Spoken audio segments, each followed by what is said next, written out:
Hi guys, this is Dan from Magic Pachinko Restorations with another short video on a vintage Pachinko machine. Today we're featuring a 1976 Nishijin Model B. This is a very typical mid-70s Pachinko machine. Certainly one of the most prolific builders of them at the time was Nishijin, and their Model Bs were must have been very popular because an awful lot of the restorations I do are Nishijin Model Bs. I like to work on them. I've told you that before. They're easy to restore. Whether you like them as a playing machine or not is, I guess there's some controversy, but whatever. I like them. So we did a full restoration on it. Everything got all torn apart, new play field, everything is redone, all the wood, so on and so forth. A little bit of a backstory on this particular machine. When I got it, I noticed some solenoids, what I believe to be a motion sensor, and I thought, well, that does not look right. I think somebody at some point in time tried to make this into a power flash or a special electric kind of machine. If you know anything about power flashes and the way that their tulips work, I'm going to come in. I don't know if you're going to be able to see it or not. Right here with this tulip, if you notice right there, there's a little piece of brass that's been soldered to the back side of the tulip here, and on the one on the other side also. So that was done, and that's usually reserved for the power flashes. The power flashes have a mechanism that goes up and down, and that little wire gets caught in there and it lifts up or down and it opens or closes the tulip. That's what a power flash does. So at some point someone either got power flash tulips or added that wire, and then they mounted a solenoid right next to it on both sides. So there was a solenoid here and a solenoid there, and then there was some sort of motion sensor in the seesaw chamber, and I never did get it to work. I could power the solenoids, but beyond that, so I thought, you know what, I'm just going to take it back to its original state. But I'm assuming that when that seesaw tipped, the sensor sensed the motion of that and fired the two solenoids, so that if the tulips were closed at the time, it would have popped them open. So it would have just been you got to win. Okay, great. I'm going to open these two tulips. Again, not sure why they did it. It might have just been a DIY project, because internally there are ramps that when you do drop the ball down through the center attraction, it will open the side tulips. So again, not quite sure what the purpose of that was, but that's the backstory. So let's get this machine ready to play. You need about 500 Pachinko balls for sure.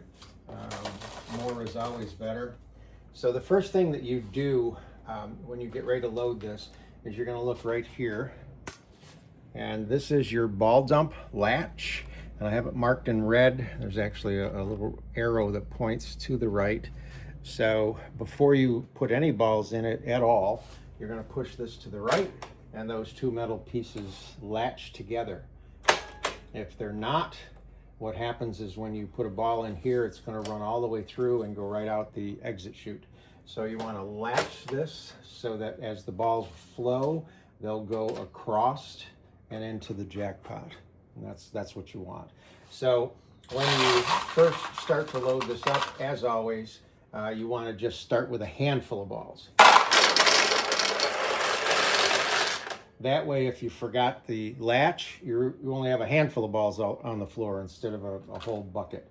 Also, plug in your 12-volt power supply, plug the power supply into the pigtail here, and then your ball out light will come on.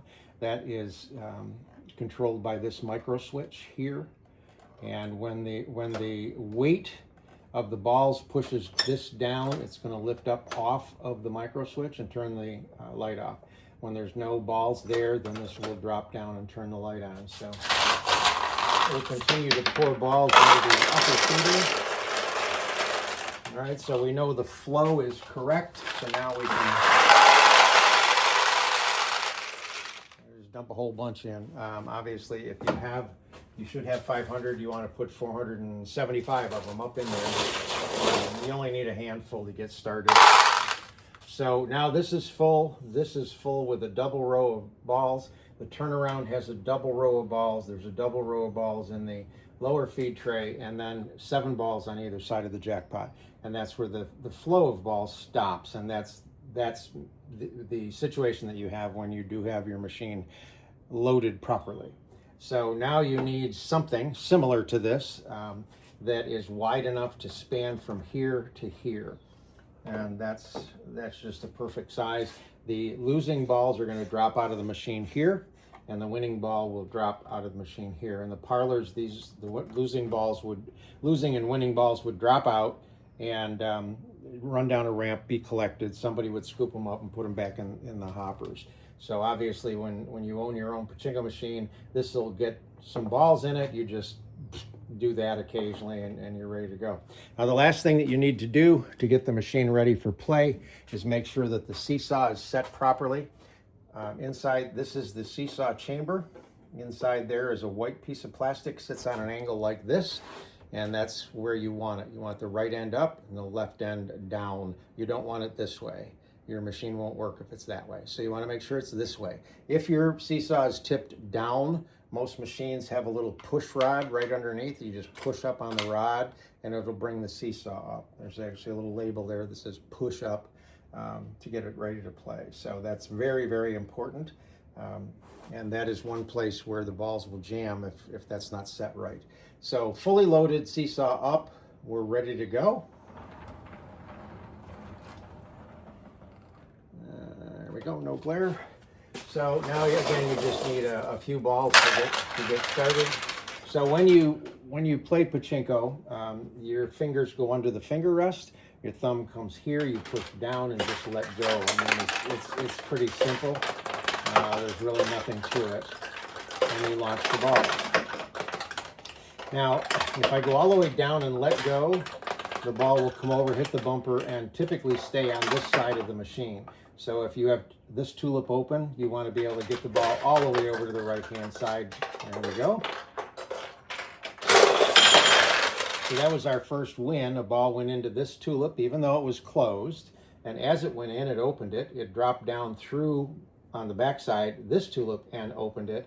And then it pays out the 14 balls, which come out here, and lights the jackpot lights. This machine has 2 bulbs back there, so it lights up nice and bright. By the way, this center attraction is called Annie Oakley. This is supposed to be the Japanese version of Annie Oakley, I guess. Now, if you have a tulip open on the left-hand side and you go all the way down and let go, you notice that it won't go on the left-hand side. So what you want to do is go all the way down. That makes sure that there's a ball loaded onto the ramp, and then just let off a little bit, and you can put a ball on the left-hand side. Okay, so a little bit of a lighter touch gives you a ball on the left side. All the way down, we'll put a ball on the right side. Ideally, you want the balls to lose their momentum right up in this area so they drop down through the center attraction, because when they do, it will open the tulips, which makes them a bigger target. So right now, I've got a tulip open down here. There we go. Let's see if I can get one to go down through the center attraction.